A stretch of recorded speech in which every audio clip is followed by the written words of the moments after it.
It is an issue that is across the board in Kuala Lumpur. Okay, we have in Wangsa Maju, the area is not big. It's only 16 square kilometers only. So the issues of tuition for especially the PPR, all that is something ongoing. There are some PPR with persatuan penduduk without any base, without any place for them to meet. That is almost immediate as well. Tuition, all that for the children, in particular after the COVID, etc. That my approach will be through the respective NGOs. Okay, of course, persatuan penduduk is one thing, but I think NGOs that has proven that they can contribute, okay, to such facilitate the process, that can be roped into addressing the issues. Of course, the immediate one is roughly like that, but the medium and long term is, I think, is more. What about welfare assistance? And people approach you for welfare assistance? Welfare assistance, I think now we don't know yet the peruntukan for ahli parlimen, whether we're getting in or not. Yeah. Okay, if we are getting that peruntukan, of course, if it's going to be as previously, of course the peruntukan will make sure that is being distributed fairly across the board. Whoever needs to be assisted will facilitate and assist. But then again, whatever peruntukan through the ahli parlimen is not much. I think there must be a more sustainable approach to the whole situation.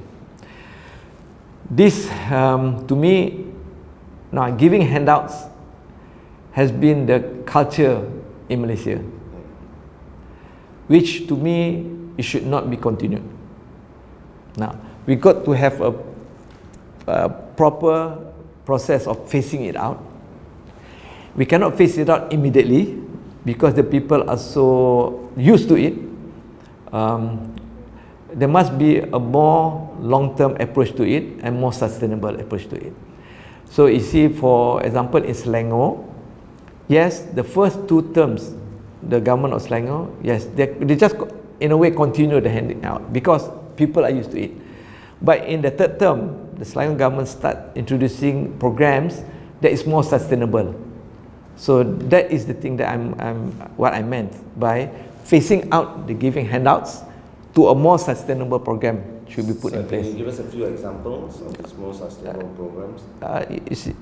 Okay, in Selangor there are some, but in the general terms, we should be, I mean, I think the management example that I give, you got to teach people, you don't give them the fish, but you teach them how to fish.